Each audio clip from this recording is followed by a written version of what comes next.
Education system, इस पे कई वीडियोस बन चुकी हैं, बहुत सारी बातें हो चुकी हैं, लेकिन trust me this video is going to be from the students perspective. क्योंकि ये बात तुम्हें भी पता है, मुझे भी पता है कि ना तो इस वीडियो से एजुकेशन सिस्टम बदलने वाला है और गवर्नमेंट को तो घंटा कुछ फर्क पड़ता है हमारी एजुकेशन सिस्टम से मेरी वीडियो के थ्रू। तो इसीलिए हमारी जो कन्वर्सेशन रहेगी ना वो सिर्फ एक स्टूडेंट के पर्सपेक्टिव से रहेगी। And I am in the 4th year of my college, मेरी डिग्री खत्म होने वाली है, so I could give you a perspective that no one else will give. क्योंकि मैंने अपना स्कूल कॉलेज एक साथ खत्म करके एक फ्रेश मेमोरीज के साथ मैं पास आउट करने वाला हूँ अगले साल। So let's analyse in this video the education system and how it is failing you as a student, and most importantly how can you navigate out of it.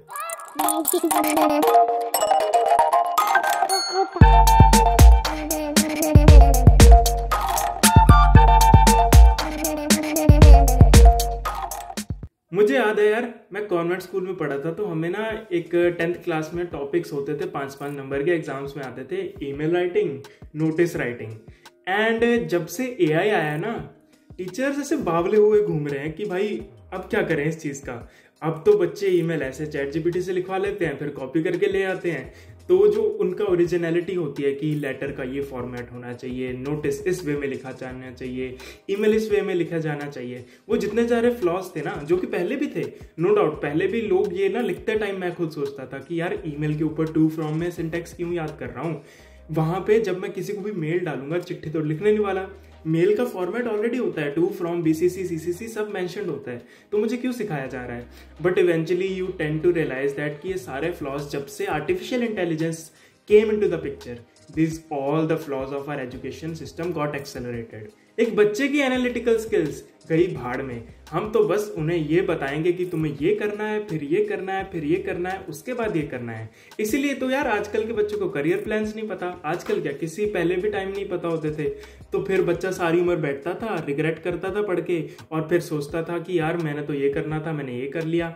एक time पे एक particular branch में भी there will be always 150+ options, लेकिन फिर भी हमें गिन चुन के वही 2-4 ऑप्शंस पता है सबको। एंड दैट इज समथिंग जो कि ना हमारे अंदर इनकलकेट किया जाता है, और इस हद तक हमें ये चीज रियलाइज करवा दी जाती है ना कि हमारे कोर्स को करिकुलम के अंदर जो जो चीजें हैं ना, उसके बाहर तुम्हारे लिए सीखने के लिए कुछ भी नहीं है, कि बंदा खुद से सेल्फ स्टडी वाला पार्ट निकाल देता है। मैं अपने बहन के फेलिसिटेशन पे गया था 10th में, तो उसमें मैं क्या देख रहा हूँ, बच्चे आते थे, सुबह क्लासेस लगाते थे, शाम को ट्यूशन जाते थे, आके ट्यूशन का होमवर्क करते थे, स्कूल का होमवर्क करते थे, और दिन कंटिन्यूस। और ये दिन उनका लगातार चलता रहता है, और ऊपर से उस लेवल पे जो पेरेंट्स उनके अंदर डर फहराते हैं, भाई साहब मैंने लिटरली ये सुना है कि बोर्ड है, बोर्ड पढ़ लो, बोर्ड के अंदर नंबर नहीं आए तो ये हो जाएगा, 10th तुम्हारा जिंदगी का सबसे इंपॉर्टेंट ईयर है, इसमें नंबर नहीं लिए तो तुम्हारा करियर खत्म हो जाएगा, ये हो जाएगा, वो हो जाएगा। 10th के बाद क्या करना है किसी को नहीं पता, बस इतना पता है कि 10th के अंदर 95% से ऊपर हमारे मार्क्स आ जाने चाहिए किसी भी तरह से। एंड देन इसके बाद साइकिल शुरू होती है कॉम्पिटिटिव एग्जाम्स की। And trust me, I am saying this in a very paraphrased way, competitive exams are more likely to make you unsuccessful than successful, and उसका रीजन बहुत सिंपल है, it causes you brain rot। ये तुम्हारा पूरा social circle खत्म कर देता है, तुम्हारी सोशल लाइफ रह क्या जाती है उस एग्जामिनेशन के बाहर जिसके ऊपर तुम दिन रात लगे रहते हो। इसीलिए एक बंदे के अंदर जो इमोशंस डेवलप होने चाहिए as a teenagers, coping mechanism develop होना चाहिए, इमोशनल एबिलिटीज, ईक्यू डेवलप होना चाहिए, ये सब चीजें तो उनके अंदर डेवलप होती ही नहीं है। उनके अंदर क्या डेवलप होता है कि ट्रिक्स से कैसे क्वेश्चन सॉल्व करें, आ जाओ हम इस डीपीपी को लगाते हैं, आ जाओ दिन के 5 क्वेश्चन करते हैं, दिन के 15 घंटे पढ़ते हैं, और उसके बाद फिर भी कई लोगों के रिजल्ट्स नहीं आते, क्योंकि ये कंपटीशन तो कभी कम होने नहीं वाला ना। तुम खुद सोचो, जितने ज्यादा बेटर रिसोर्सेज आएंगे उतने ज्यादा पढ़ने वाले होंगे, वो उतना ज्यादा एफर्ट्स पुट करेंगे, उतने ज्यादा सेल्फ अवेयर होंगे। बट ये सेल्फ अवेयरनेस बहुत दुख की बात है कि ये सिर्फ एक पर्टिकुलर एग्जाम के लिए बढ़ती जा रही है। आजकल पेरेंट्स को कहते हैं कि बहुत सेल्फ अवेयर हो चुके हैं, बच्चों को बड़ा पता है कि क्या करना चाहिए, बट अल्टीमेटली उनका सारा ज्ञान इस बात पे रुक के आ जाता है कि इसे किसी ना किसी कॉम्पिटिटिव एग्जाम की तैयारी करनी पड़ेगी, तभी जिंदगी में आगे सक्सेसफुल हो पाएगा। वो लर्निंग को प्रायोरिटाइज नहीं करते, वो प्रायोरिटाइज करते हैं एग्जाम को निकालना बाय हुक्स और क्रुक्स। और एक बार कॉम्पिटिटिव एग्जाम क्लियर हो गया तो उनकी जो सारी रेस है वो किस चीज के लिए शुरू हो जाती है, जॉब के लिए, प्रमोशन के लिए। ऐसे करते करते वो एक दिन खत्म हो जाते हैं।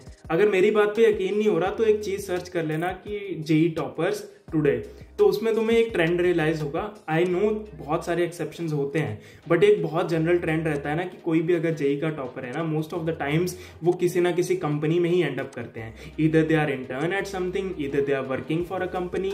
उनकी जो इतनी सारी एबिलिटीज थी हार्ड वर्क करने की, सिंसेरिटी के साथ, डिसिप्लिन के साथ काम करने की, वो सारी वेस्ट हो जाती है। क्यों?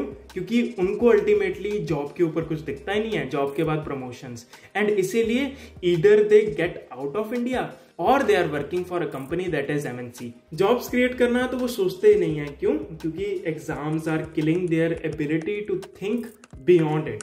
इतनी बातें जो मैंने अभी तक करी ना, ये बातें तुम्हें हर एक नॉर्मल वीडियो में दिख जाएगी, बट इस वीडियो का डिफरेंशिएशन क्या होगा? आइए नॉर्मल एनालिसिस से हटके अब थोड़ा कंप्यूटर साइंस का ज्ञान लेते हैं, जो इस टॉक्सिक कंपटीशन से निकलने के लिए तुम्हारी बहुत ज्यादा मदद करेगा। तो कंप्यूटर साइंस में एक कॉन्सेप्ट होता है स्केलिंग का। स्केलिंग बेसिकली कुछ नहीं होता कि जब हम अपनी डिवाइस के रिक्वायरमेंट्स को बढ़ाते हैं ताकि वो लोड को मैनेज कर पाए। इसको एक गेमिंग के एग्जांपल के थ्रू समझते हैं। पहले स्केलिंग के दो टाइप समझ लो, हॉरिजॉन्टल स्केलिंग और वर्टिकल स्केलिंग।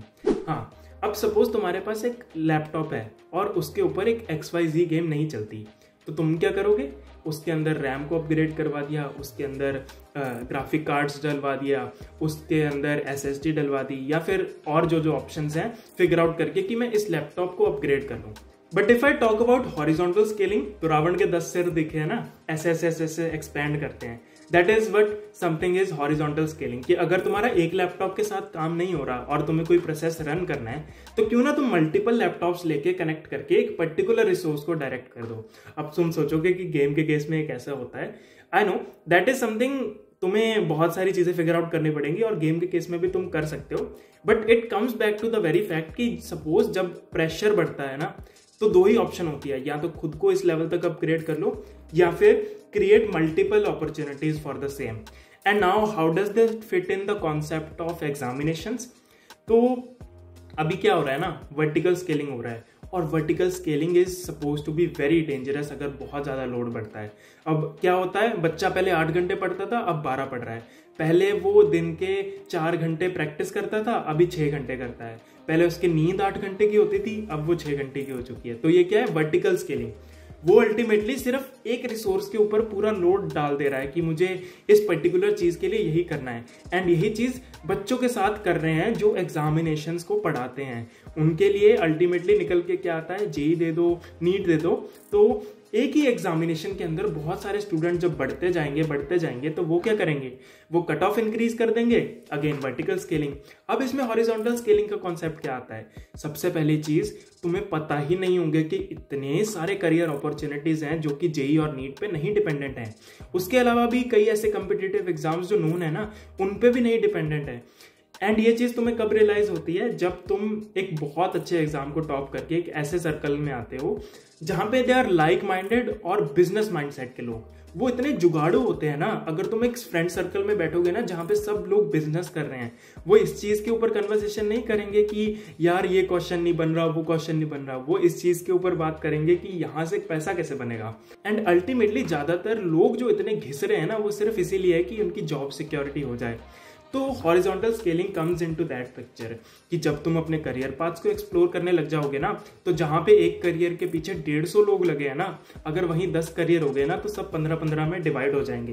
कंपटीशन भी मैनेज हो जाएगा, कट ऑफ भी मैनेज हो जाएगा, और जो ये टॉक्सिसिटी बना रखी है ना एग्जामिनेशन के अराउंड, वो चीज भी बहुत अच्छे से मैनेज हो जाएगी। बट खैर, मेरे कहने से क्या होगा, आज भी कई लोग मेरी वीडियो देख के बंद करके जाएंगे अपने जेई की एग्जाम की तैयारी करवाने, क्योंकि घर वालों को अभी भी नहीं पता।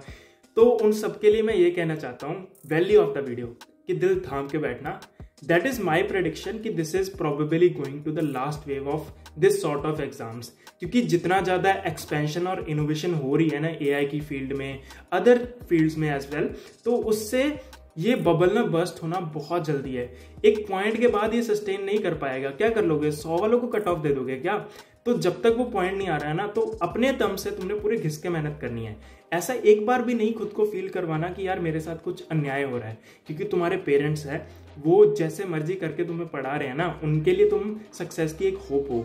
या तो तुम अपने करियर ऑप्शन से उन्हें यकीन दिला दो कि मैं ये चीज़ कर लूँगा, या फिर जो करियर ऑप्शन तुम्हें उन्होंने दी है उसमें मेहनत लगा के काम करो। And then wait and watch. उसके साथ साथ बाकी रिसोर्सेज को एक्सप्लोर करो। दिन का 1 घंटा निकालो यार लर्निंग के लिए। टाइम नहीं निकलता, किसी ना किसी तरह से मैनेज करो कि मैं चाहे वीकेंडली 1 घंटा निकालूं नई स्किल्स को लर्न करने के लिए। क्योंकि उससे होता क्या ना, तुम्हारे ब्रेन के पैटर्न डेवलप होते हैं। जितना ज़्यादा तुम नई चीज़ें सीखते हो ना, तुम्हारी cognitive ability to learn things बढ़ती है, which ultimately will help your exam as well. और रुकना नहीं है, कभी भी इस बात का एक्सक्यूज नहीं देना घर वालों को कि मैं ये चीज़ करना नहीं चाहता क्योंकि मेरा मन नहीं है। क्योंकि अल्टीमेटली अगर तुम गिरेबान के अंदर झांक के देखोगे ना, जो सेकंड ऑप्शन है ना, उसके बारे में तुम्हें भी बहुत ज़्यादा अवेयरनेस नहीं है। तुम्हें बस लगता है कि ये कूल चीज़ है और ऊपर ऊपर से अच्छी लग रही है तो मैं कर लूँगा। इसीलिए with that I would end this video कि बस लगे रहना है। और this might be the last time हम इतना ज़्यादा एफर्ट ले रहे हैं। The next decade will change the scenario of examination system, the education system and everything. So let's hope the things go well for the students and till then keep analysing. Bye.